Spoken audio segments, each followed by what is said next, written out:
Welcome, everyone, to the Energy Advisors Podcast. I'm your host, Rex, that energy guy. Glad to have you with us no matter where you're listening to us around the globe. We just got a new country that jumped on over in Italy. Imagine that, 13 countries now. So glad to have those listeners as we continue to grow the podcast. Say, listen, life is busy, so you don't always get a chance to listen to every episode. So if you missed episode number 55, go back and listen to it. It's an interesting update on what's going on with the whole world of EVs. And is an EV a good getaway vehicle? Sort of a fun one. Okay, so today I'm excited to talk to you about an interview with some guys that got some great technology. The world of AI is on fire, and there's so many interesting things happening. And this applies in the energy industry also. So I'm excited to tell you about Mentis Technologies and introduce their co-founders. But before we get there, I'd like to thank the sponsors in our show because our partners, they make it happen. Our first partner is our friends over at Power Solar. These guys know what they're doing. They service 23 states in the United States now. As ethical as you're ever going to find, it is the new way that rooftop solar is going to be deployed as the industry continues to consolidate. If you'd like to get in touch with them, it's really easy. And of course, get in touch with any of our partners. Just go to the energyadvisors.today website, fill out the form, and we'll get you connected. Our next friends in the show is our good friends over at Universal Wind Kinetics. Listen, if you have not looked at residential wind, it's amazing.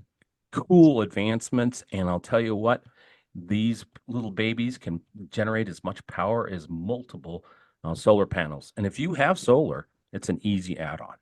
And then our good friends over at Solar for America.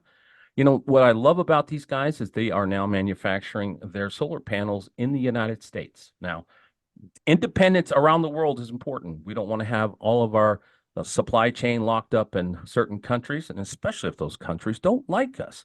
So go ahead and reach out to them through the website. Okay, with no further ado, I'm really excited about this. I geek out on the podcast sometimes because I'm just a software nut. But I'd like to introduce to you our friends over at Mentis Technologies. And I've got on the podcast with us today the co-founders, Chris Jacola and Brian Johnson. Gentlemen, how are you? Doing great. Thanks for having us. Good to do. All right. Well, it's not just about the technology. We always like to learn about the people behind the power. And so, Chris, if you could, I'll start with you. We'll go backwards in alphabetical order today. Chris, if you could give us a little bit of background about how did, you don't have to go back to the year you were born, but maybe just some of your professional stops along the way and how did you end up being one of the co-founders of Mentis? I've been direct sales for pretty much my entire career. I actually started knocking on doors selling Kirby vacuum cleaners about almost 16 years ago now. Wow, a Yeah, that was door-to-door a fun king, one. huh?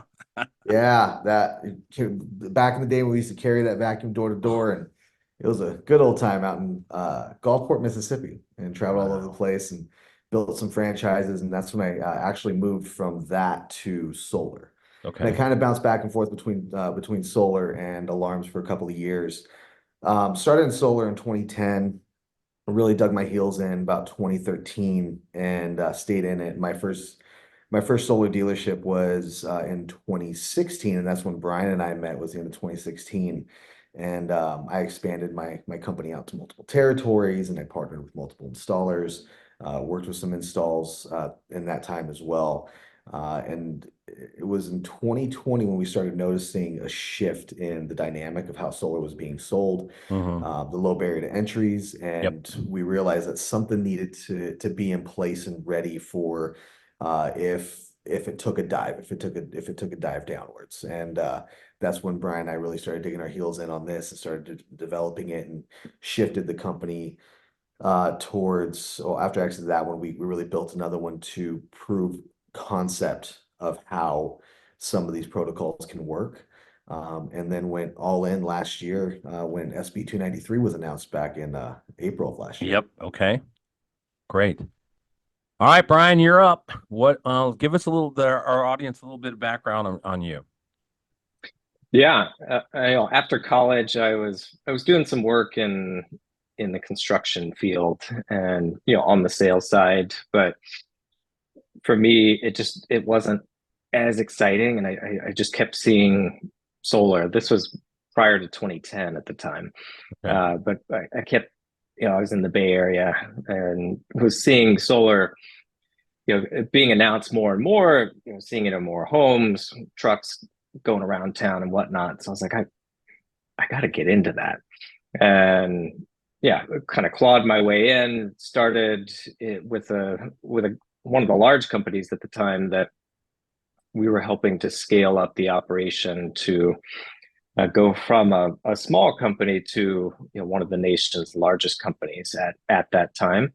And so I helped scale the sales team up and really put into place a good hiring plan and especially training plan around consultative sales. And I think we've all appreciated the fact that solar can be a pretty technical investment and something that if you jump in potentially too quick with the wrong information, it could have some devastating effects of it. And so, right from the outset was just focused on making sure the organization could be focused on a consultative approach, Okay. make sure consumers were taken care of, and that could be leading toward long-term success. But I moved from that into the finance space, spent a while there. That's where I met Chris.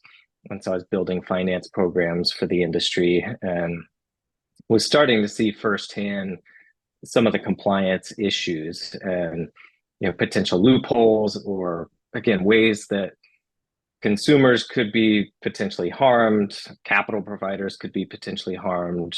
This can expand into manufacturers, even the federal government too, right? The tax credit. Yeah. And so that's where, I don't need to repeat what Chris said, but we came together, we saw the issue. Now we're focused specifically on solving the issue nationwide and now globally. Yeah, it's a really interesting, and you both touched on this. There are so many two boys, a dog, and a ladder type operations out there, and sometimes they'll do and say just about anything to get a deal, and Yeah. it causes lots of issues. And you could pave the street of whatever city you choose with all the horror stories of people who've been burned by this. And I've always said, I mean, I've just as I got into solar and started looking around at that, is shame on the industry. I think adoption rates would be higher if they approached the market in a little different way than just so many of them are door knockers. I think the industry would be better if they did a little more upgrades of the professionalism of some of the people that are, standing on the porch or trying to get these things done, and a little more issues around stringency around compliance of, all types of aspects of the contract, what systems will do, financial, everything. It's a scary part of the business. Okay. So Because you one guys, battery will power your entire neighborhood, right? oh yeah, exactly. Yeah. You'll never have another electrical bill. Yeah, right. Yeah, sure, it's a tax rebate, not a credit. So it gets to be pretty hairy. So when you guys put Mentis together, everybody's got a business plan. What did that look like when you guys said, okay, we think we've got something here? It was really one of those on a bar napkin type of situations when we were drawing Yep, everything yep. out. Those the best ones happen that way. Uh, it's we took a look at it from the top down. Okay, Okay. so I'm boots on the ground. I've been knocking doors for 16 years of my career. I recognize where there's potential for growth and where there's for lack of a better term, necessary evil of having certain types of marketing approaches that we have today, right? Right. The issue that we run into is that there is no standard of training, there is no barrier to entry. Anybody can not just go sell solar. I can meet somebody on the corner today and they could be making 4 grand tomorrow in a house because I gave them a piece of paper that gave some numbers and they don't even have to, they're not even fact checked, right? Right. Exactly. That's actually the problem in the industry is that there's no standards. So there's only a handful of really malicious people Hmm. that are doing this intentionally to harm people. The other 95% of the industry believe that they're doing or saying the right thing because that's the way they were trained, or that's the way their company told them to do it, or that's the way that they heard it online or one of the solar groups. And there's so much conflicting information when you see that. So we took it from the approach of what are other industries that have similar financing terms, similar sales tactics, similar products, and how can we help build compliance in something that's necessary to drive the industry forward without slowing down the industry. Right. And it's one of the most sought after careers in sales would be real estate. Yeah. Right. And it's a Yeah. very professional career. You have to have time invested into it. You have to learn a lot. There's a lot of laws that are important in order to be able to get there. And where the industry was going at the time in 2020, and we saw the down curve, it's like, well, there's no standard of training. The Mhm. government steps in. We're going to run into what we ran into in Nevada, SB 293, where they Yep. restricted, if anybody doesn't know, that's where they're basically restricting 1099 sales. You have to be direct to the contractor now, and you have to work for the contractor to be able to sell. Right. The problem with that is that there's no standards that are defined, and you can't enforce a standard that's never been defined, right? Right. So we built and we took from every major licensed industry where there's complaint tracking. It ties the individual, their broker history, broker agent relationship, right? That would be dealerships where you should have some skin in the game. You should have some time in the industry in order to be able to have a dealership. You shouldn't be working in the industry for a week, be offered a red line, start your own solar company is what they're calling it, but they're a dealership, right? Yeah. It's a solar sales organization. Right. And have that broker agent relationship in solar, so you have more so you have people who are operating at a higher level, who are owning the company, number one. And then number two, high standards attract high quality. Now you're bringing in better quality people, and they have to be tested to a standard. They have to be trained to a standard. They have to be held to that standard. They have to be continually educated throughout the year on the evolving policies and rebate versus deduction. You can't look at their taxes. You can't make these type of, and that's really what that Mile High viewed. And then it started boiling down to, okay, here's a licensure platform. Okay. Now it slowly evolved into start every sale with the end result in mind. Okay. Well, the end result still isn't being taken care of, right? Right.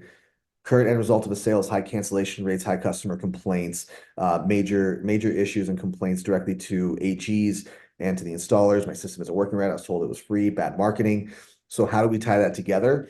And it's putting these other pieces and technologies that we've built over the course of the last 3 years to really have it a full circle to where somebody who's coming into the industry can be trained to a standard, held to a standard, really present information that they know is factual, hold the fiduciary responsibility of the consumer, and then the capital is protected on the back end through automated AI compliance tools that we've built out for finance companies, installation organizations.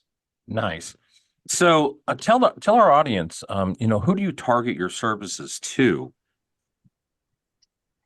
Yeah, so right now, what we're focusing on, like Chris was saying, we do a lot of work with capital providers, right? Like there's this capital protection aspect of things. Additionally, there's the focus on installation companies, right? So capital providers, they want the compliance, programs. The installation companies are looking at licensing standards, just getting that aspect all set up.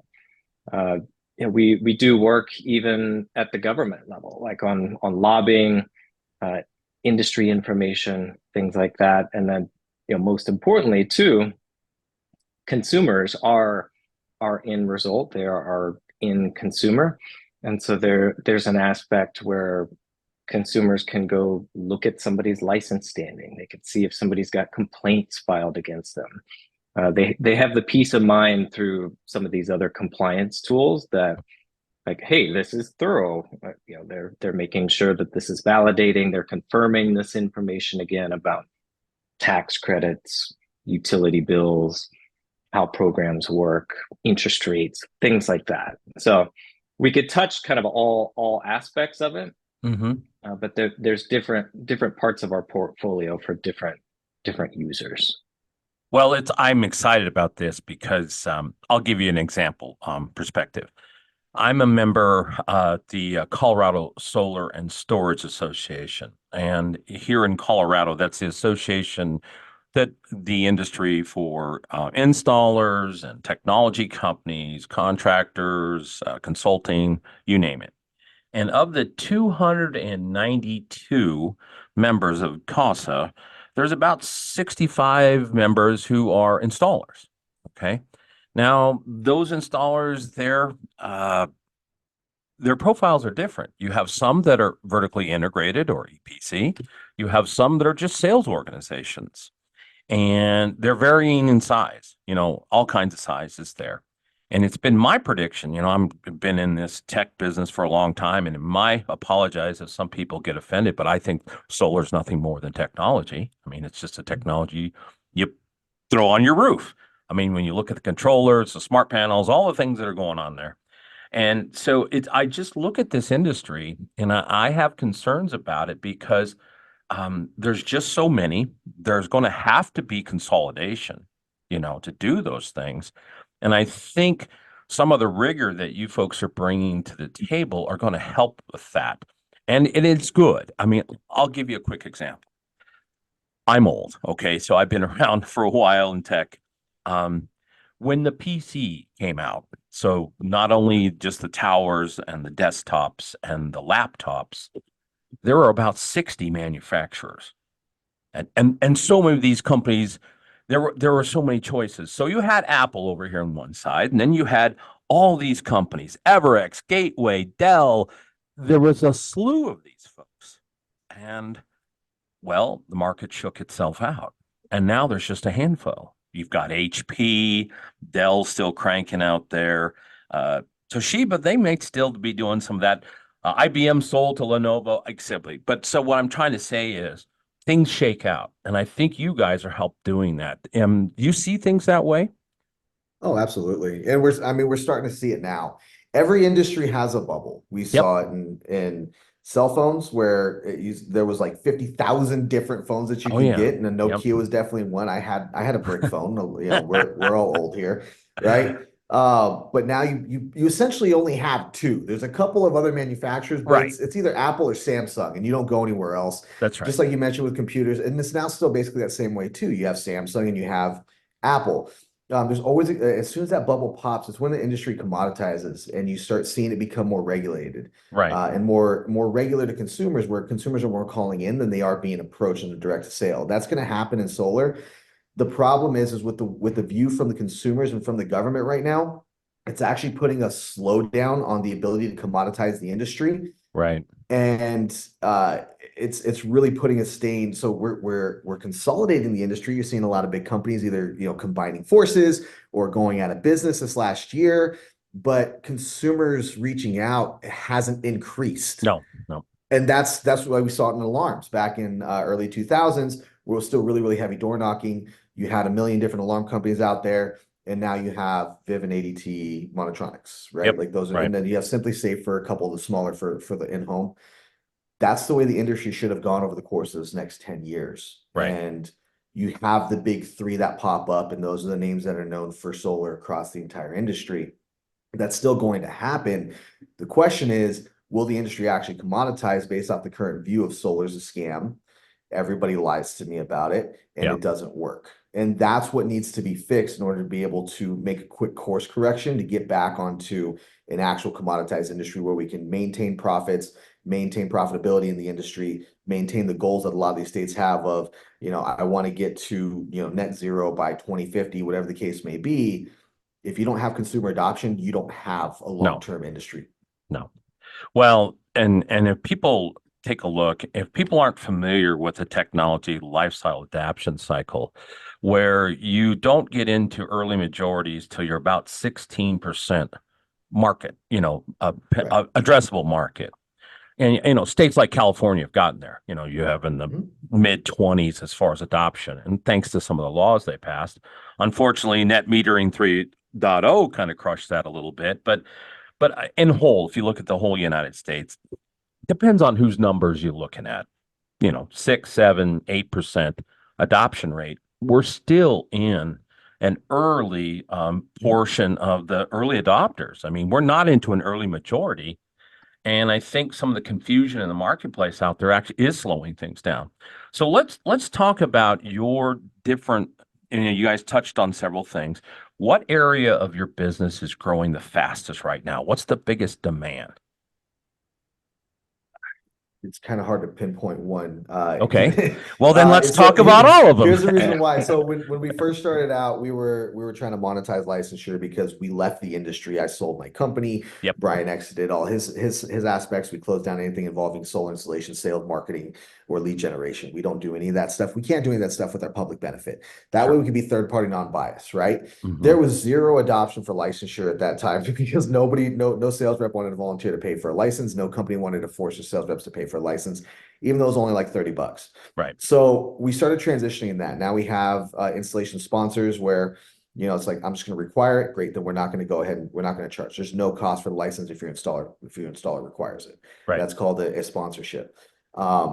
And most of the time, and it's been coming up during the conversations of, because it's so integrated with the welcome call. They're talking to us about the welcome call. We need this back in compliance. We need to make sure that we are separated from the sale more. We need to try to catch deceptive sales before we get the contract signed, right? It's okay, great. So then do you want to start the sale with the end result in mind? And all of a sudden it's like now licensure is the hottest ticket. Everybody wants their salespeople to get licensed. They don't have to go through our training. We're training agnostic, but they do have to pass a test, and it's AI proctored. So we know if you're the individual that put in their license to get their license, you can't get a separate license number down the road, and you are the one taking that test. And if you leave that, then your license is going to be revoked. If you let somebody else do it, your license is going to be revoked. That tells the entire industry that this person should not be hired. They cannot be trusted. They have 30 complaints against them for malicious sales and deceptive sales tactics. We vet all these complaints.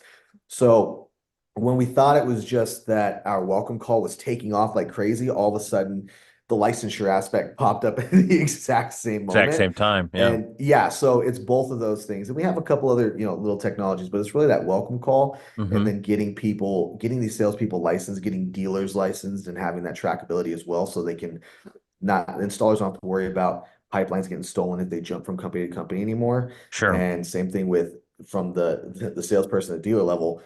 Don't take my pipeline. Those belong to the contractor, which is the installer, not to the salesperson or the dealer. Right. So it's a two-parter, but it's really the welcome call that launched that welcome call that launched that. Okay. Yeah. So I know you guys are drilled into this, on, was it March 11th? The Department of Labor put some more teeth back into, or trying to put more teeth back into the Fair Labor Act in regards to what really constitutes a 1099 versus a W-2. And when I looked at that law, it looks rather nuanced and somewhat nebulous because the policy that DOL put out was, hey, we recognize that gig 1099 is an important part of the economy when you look at everything from an Uber driver up to like what we're talking about in delivering solar. And we need to have these other things. And so, but it didn't really get as specific. And so, where are you guys working with that? I mean, you mentioned what happened in Nevada. I mean, where do you see that going? Because to me, what they did in March, well, it's this month, I think it caused as much confusion as it did bring clarity. So do you feel like we're going to be heading to mostly a W-2 model, a 1099? What are your guys' thoughts? Yeah, it's interesting because through this, you talked about gig economy. You start to think about like Uber and Lyft of years prior, but where we're looking at it, and I'm glad you brought up Nevada as well, is like we've already seen some of this discussion related to Nevada, but what it brings up potentially is you start running down the road of wage discrimination. Right. And so it gets a little tricky on that part. So rather than focusing necessarily on how somebody's expensing items and paying their taxes, right, we took it to zoom out more of going back to the standards, right? So if we think about solar battery storage, there just haven't been good standards on training or compliance measures or things like that. And so for us, it's going to be more of, I think the industry through some of the vertical aspects will be driving some more of the W-2 aspects Okay. of things where installers are trying to take more control of what's going on. I think there's going to be a dynamic as well where obviously consumers these days are extremely informed or can be extremely informed on things. And so that's where consumers are gonna start demanding more of these compliance measures and standardization of the industry or credentials of Right. the industry. And so that's where for them, they're thinking of their house, one of, if not the most important asset that they own. They want to make sure that if somebody's doing a multi-5, potentially 6-figure project with solar, battery storage, retrofits, HVAC, electrification, Yeah. all these things, right?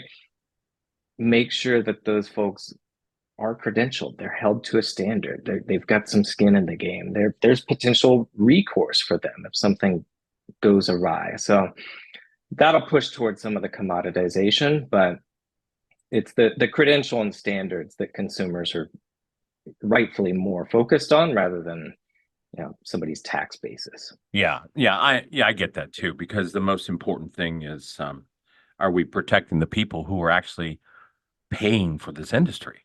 The Yeah. consumer, the small business, the resident. Now, I look at this from all angles, being in the fact that I'm in, energy, renewable energy delivery. To me, this looks like an advantage if I am in compliance and using your services and having people in compliance compared to the two boys, a dog, and a ladder guy. I should be able to basically exclude them from consideration if they don't have it. What are your thoughts in that area? We've seen a lot of it. So we get messages from sales reps like almost every day at this point. I'm winning like 100% of the deals that I'm going into now just because I have a credential with you guys and I can show them that because you can download the ethics. The customers can see the ethics and the standards that we're Right. holding people to. Uh-huh. And it's like, oh, is this other guy licensed? Did he get it? How long has he been in the industry? Well, let's find out. They search on the website. Now you have something tangible. And this is the thing. Our industry is not tangible. Our sales is not a tangible sale. Right. It's not like going to buy a car where it's just like, okay, so or if I'm getting flooring, I can hold my samples. There's nothing for the customer to hold on to except for an idea. Right. So they have to trust you, and this is a huge trust component. So now we're seeing that folks who have our license who are competing, they're getting the sale, number one. They Yeah. have a happier customer. They're getting delivered better information. There's lower cancellation rates. We're still getting more of these numbers in, but what company dropped their cancellation rate by like 3% in a matter of months Right. by adopting the license? Customers have better expectations, so there's more going to roof, which is absolutely crucial, and then less long-term confusion and customer service calls that are coming in because that point of sale, and they're held to the standard of communication to the end of installation and even after the fact. Especially that's what dealers are there for. Mhm. Your job is customer service, sales, recruiting, and marketing. That's a dealership. That's not the install issue. And you're that bridge between the installer. That's the contract, right? So this is what we're seeing, and it's huge, and it's been a great benefit to the dealers, the installers, and the salespeople from what we've Okay. seen. Now, are you guys working with the states to start to push for licensure, across the country? Because, every state has their own set of laws, and I think it's important that this gets adopted nationwide. So, are you guys working with the state legislatures or even perhaps federal? Yes to both. And Okay. exactly to that point is state by state, certainly we know that some states have more solar than others, but Yes. what we look at is rather than necessarily state specific standards, which starts to get extremely tricky for companies going across many states. Like, you brought up power earlier too, Yeah. 23 states. We want to zoom out and So we're doing work at the federal level to focus more on what does that national standard look like, and have it be where there is the credential and compliance aspect across the whole country, and very important is the reciprocity as well of if you do something bad in one state, that could follow you to another state, right? Yes, Today it it should. doesn't. Oh, it And doesn't. that's the problem. And so, as we look at, again, we've got a lot of door-to-door sales. There's some vertical aspect where there's some in-house sales. I started in the industry in 2010 with virtual sales, and that's growing much more now. Yes. We've got people touching all over the country. So, the nationwide credential and compliance aspect of that is really going to be critical for the growth of the industry. So how's that being received at the federal level? Very well. And so, it's something where, again, federal needs to work with states. Government isn't the fastest moving entity, No. right? But it's something where it's well received, and now it's starting to focus on like working groups and narrow down to like what are the measures? What does the software look like? What are the standards? Compliance details, and that's what's going on now, and some measures are moving forward. But Chris, I don't know if you wanted to add any more.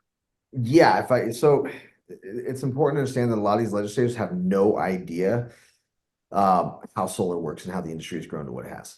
And this is usually they don't know. You talk to a lot of them, right? Oh yeah. They just think it's the wild, wild west. People go do whatever they want. In some cases, that's true, unfortunately. But that's our first question to them. So we've spent a lot of time where we've actually helped get rid of some of these crazy bills. We promoted licensure to where they're saying, okay, so this cycle we're going to do this, and then we want to move into it because it was too far into their bill writing process to revamp it the entire thing.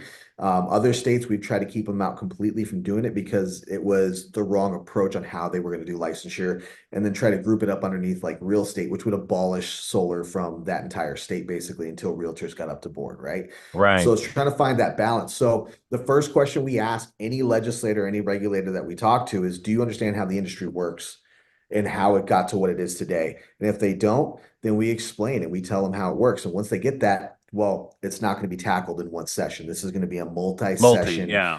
Yeah, and it's got to sit down. It's got to evolve. It can't just be jumped in. And solar is not an end all be, or licensure is not an end all be all to solve the solar problems, but it is the foundation and the start for long-term accountability and rebuilding of trust.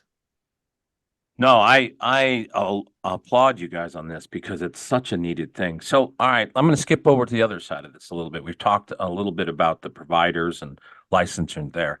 What if I'm a consumer and I've got an issue? How's that work with you guys? Yeah, so we have a public page. You can go onto our site and you could file a complaint. Even prior to that, you have the ability to look up state laws, consumer protection details. That's a free benefit on our site. It's technically our public benefit side of it as well. Looking at utility information, we've got a whole utility database. But if you've gotten to the point where you've got a complaint with your solar system or your sales experience, what have you, you can go on our site. We can get you the link. Well, why don't we just give the link right now, Brian? Yeah, so mentistechnologies.ai/complaint. Okay. And so you can go on there. What's important is we're not a review site. We're not trying to give people 5 stars. Oh, so you mean you're not Solar Yelp? No, that's unnecessary. Maybe in the future. But if we think back to Chris's earlier point of not reinventing the wheel and thinking of other licensed industries, like look at real estate, right? There's a complaint process. Right.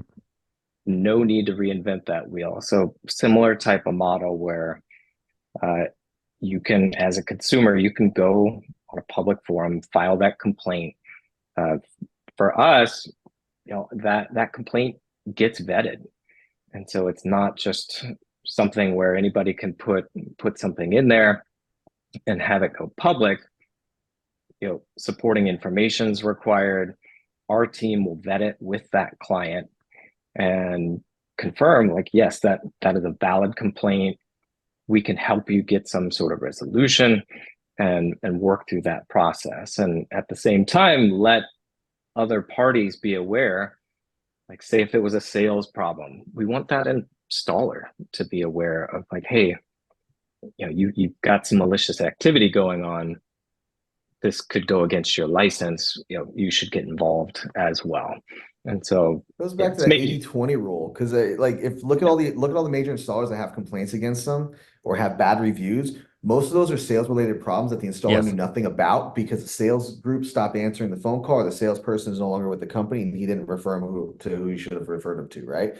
So it's really kind of kills two birds with one stone on that complaint process, because yeah, we're vetting it. We're talking to the customer, we're getting copies of the proposal, we're getting copies of any text messages that they shared with the salesperson to see, was this malicious? And then we can sometimes just, and it happens more often than not, it was a miscommunication. We retrain the customer on their mind, and then they're fine. Then they don't write any negative reviews. Because as soon as that review goes up, the installer jumps on like, wait, what do you mean? They go and they fix the problem, and the customer's happy, but the review never goes away. Or it goes to the AG, and then they have to get out of the AG's office because it was a simple answer to a question. Because most of these customers complain because they want information. They want to know they weren't forgotten about. Yeah. So I'm going to share my own personal horror story with this. Could have been avoided back when we got solar 3 years ago. We had talked to a sales organization, so a company that was just out there selling. Okay. Their installations were being delivered by a national company. I'm not going to name anybody because I don't want to give anybody black eyes and that stuff, but at Freedom, the within it wasn't even before we went live, before we got our operational certificate from the utility company here, that the sales organization disappeared. So, or the sales rep first disappeared and then the sales organization. So I just had a few quick, simple questions. I wanted to know some configuration issues on because I'm a geek, I have those kinds of questions. My wife had a couple tax things. We couldn't get answers from anybody. I mean, it was horrible. We'd call Freedom, they'd point fingers over to the seller. We'd try to get a hold of the owner of the seller. They would tell, well, I don't know where this guy is, and then he would point me back to Freedom. And here I am as the consumer. I just spent $56,000 putting this on my house. And like you said, your home for most Americans is their largest asset. Holy cow, and I can't get some simple answers. Man, I would have loved to have something like this where I could have gone and said, hey, I've got some issues. Can somebody help me with a complaint? And oh, were these guys in compliance from end to end, from the sales organization, the delivery? And so I don't know. I see the need for this so much. It's crazy. Way too many stories are like that. It's the problem. It all goes back to, it's like, I just want to know. Yeah. Why is it taking so long? Why did the permits go back 4 or 5 times? Most sales reps don't know what a red line is on it. They think the red line is what they get paid. No, there's red lines on permits. Yes. And those are important to deal with because you can't install without a permit. I'm going to say that a little bit louder. You can't install without a permit. Right. So, it's crazy because you don't control the company's calendar or the county's calendar, the city's calendar. You can't speed up that process. You can't promise somebody you're going to speed it up because short of bribery, there's nothing you can do to speed up an install process. And that, again, that's a legal issue. But these are the things customers like, if I would have known, I wouldn't have complained. If I would have known, Yes. I wouldn't have written a bad review. I wouldn't have submitted you to the AG. I wouldn't have done these things because somebody just needed to pick up the phone and answer a simple question. And the problem is that because there's no fiduciary responsibility, there's no long-term accountability for the sales rep. Well, I got my commission. I'm going to buy my car. I'm going to get a new apartment. I'm going to go on vacation and I don't have to pick up the phone anymore. This is a long-term sale. This is, sometimes 60 to 90 days, if not longer, depending on, issues that come up with ordering or, we've been on the install side. We all know this stuff. Sometimes there's just stuff that's out of your hands. You got to keep that customer happy and you got to make sure that you're there for customer service. Well, I was probably a dope because I should have picked it up in the whole process. when the sales rep said, "Hey, I'm going to go away for because we did this later in the year. I'm going to go out to Moab for the next 6 weeks. I'll be in touch. Here's my cell phone number." And I'm like, when I kept trying to call him, I'm like, well, is he in a spot out there in the southern Utah desert where he can't get a phone Uh, call? Anyway, I don't want to belabor my drama. Look, it all worked out fine, but eventually. So, what's on the horizon for you guys? What for you guys? What's next? What's the next meaningful thing that you're delivering? we have a lot of stuff in the pipeline. I think the Yeah. biggest thing is industry-wide licensure adoption and Okay. working with the right associations, um, fixing some misconceptions from who we were when we started originally with Mentis Corp. Because it's like, look, we need to make money somehow, and licensure was the only technology that we had, and it put a little bit of a stain on the initiative that we were trying to push. And now we want to get this donated. We want to donate this tech to the industry for consumer and for any type of regulatory use, whether it's installer, finance companies, state, utility, whoever it is. And the licensure should not be a monetized effort moving forward. And that's really the biggest thing that we can provide the industry is a little bit more security, knowing that we're here to fight for the industry. You got seasoned veterans here who know we're not just some people who developed some tech and said, hey, we think that this is how this should work. I've sold solar. I Right. sold solar for many, many, many years. I knocked many, many, many doors. My record for selling personal sales on the doors is 57 in a month. So I'm not somebody who came in, sold a couple deals, and decided that, this is how the industry should work. Right. We collaborate with finance companies and with regulators and with legal teams. Like this is how it should work, and this is how we keep it from stunting the industry. And this is really the biggest thing that we can provide aside from our AI solutions. We have plenty of those, and we're happy to talk to any capital provider or installer that needs help with some of these compliance aspects. Okay, so I'm a geek, all right? So I've been in software since college. Um, Tell me a little bit about how you guys are using AI, because people, when you say AI, it sounds good when you say it fast, So AI. you say AI. But how are you guys applying the AI to what you're doing? So we all know how AI works right now. And AI is really it's kind of like a trigger word for a lot of Yeah. people, right? And that's Mhm. all it is. It's really exciting. It's new. You can use it to generate a couple phone calls if you want to. You can do it to answer some customer questions. We took it from a different approach, and we developed some proprietary IP that transitioned the AI from a generative type of needing a response to Mhm. being able to be full functional for compliance. So now we can ID parse salespeople who enter the industry. We compare the ID of the consumer to the contract. We verify facial identity during the entire call through AI, and we're able to trigger manual reviews on that phone call to make sure that it's actually the person that you're supposed to be talking to, and the validation of data. And this is the big aspects that we're doing. So from the point of sale until that thing's installed, and even after the fact, this AI is making sure that the person who came in the industry is the right person, they're trained, and that customer is the right person. So it actually helps protect consumers and capital providers from deceptive customers, because those do exist. Yeah. They're like, I'm going to get a quick buck and I'm going to sue this company. Right. Now, the RAI actually shows Shows everything it. that you knew that this was done correctly. Right. Well, I thank you for clarifying that, because so many people don't realize. I mean, some of the first uses of AI were just like at Amazon using suggestive selling. Yeah. If you bought this book, here's four others that are like it. Okay. Yeah. So it Or is Google, yeah, same it's thing. hey, it finishes your question for you, right? That's Right. that's all AI really is if and then, right? So if Yeah. this happens and this happens and this is going to happen.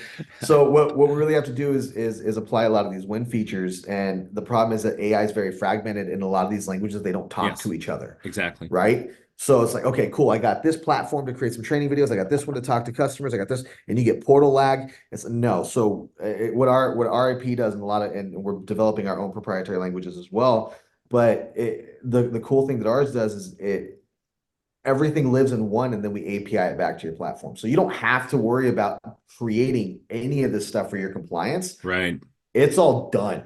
And you just Wow. hop in, say, here's the trigger.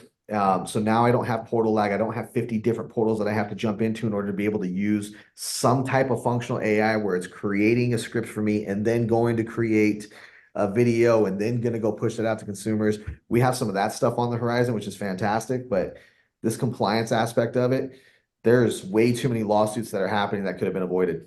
Yeah, I agree. I agree. Well, you guys give out your website again so people can get in touch with you. Yeah, just like mentistechnologies.ai or .ai. mentistech.ai. Either one's going to get you to the same spot. Okay. you can see it right behind Chris on the Yes, background. yes, right up That makes it background. easy. Now, for those who are watching video today, you know, we're gonna have some podcast listeners. Well, a lot more podcast listeners. So, all right. So I'm going to skip into the last little bit here. I appreciate this has been fascinating for me. I mean, I love this stuff. I mean, not only in being in the industry, but also being a geek, you know, software. I don't code anymore, but I still know enough HTML and JavaScript to be dangerous. So I there. But all right. Let's see. We started with Chris first when we started the interview. So Brian gets to go first. All right. So here's the concept. Everybody in the world's got a bucket list. All right. Oh, the things I want to do. I'm going to jump out of airplanes, you know, whatever it happens to be. But there's an opposite of that. And it starts with an F and rhymes. And so you would get it, you know, because we do have some children listening, sort of a F it list, right? Okay. So, Brian, what might be one thing that might be on that opposite of a bucket list that you never want to do? Well, I guess related to our conversation, I never want to see this industry fail, right? Right. This is why we're motivated to do what we're doing. Is to many, compliance is the boring aspect of, you know, making sure that all your I's are dotted, T's are crossed. But Right. a lot of people don't do it. So if people don't pay attention to it, we're going to see the further decline of the industry where consumers, we're already seeing it. Solar's a scam. Yeah. I'm not interested. So for the topic of this conversation, I don't want to see that happen. Okay. Well, that's a nice dressed up answer, but come on, Brian. Like my effort list is I don't want to be sitting in a room with a box of snakes. I'm not, you know, and make me stand in it. Okay. I'm not a snake guy. All right. So spiders is okay. We can handle the Spiders is okay. So Brian, come on, Brian. Just one little thing that tells the world about Brian. What's something that hey, I want anything to do with? Seeing my kids suffer. I don't want any part of that. I'll take that one. I'll take that one. All right, Chris, you're up. We got to get you on this. Balloons. Yeah. What's that? Air balloons. I have no problem with heights. I've been skydiving. I've been Rocky Mountain climbing. I went, 2.7 seconds on a bull named Blue Mansion. Like I've done all that. I'm not getting in a wicker basket with a balloon that my kid can pop. It's not going to happen. I've been to birthday parties. That's a no-go for me. Oh, that's great. Well, folks, we'll wrap it up for today's conversation. I do want to thank Chris and Brian for coming on. This is so needed in the industry, and it's so important. And I think it should permeate across all renewable technologies. You know, I see these issues with people that are installing heat pumps and tankless water heaters and stuff like that. And what we're working on is residential wind. It needs to be everywhere, so consumers are protected. Again, if you want to hit their website, it is mentistechnologies.ai. And so we want to thank everyone for tuning in today. Always remember to, if you are watching on the video platforms, to subscribe and hit notifications. And if you're listening to us today on podcast, make sure you follow. Again, thanks everyone for tuning in. And until next time, we will say what we say every time. Thanks, and make it a great day.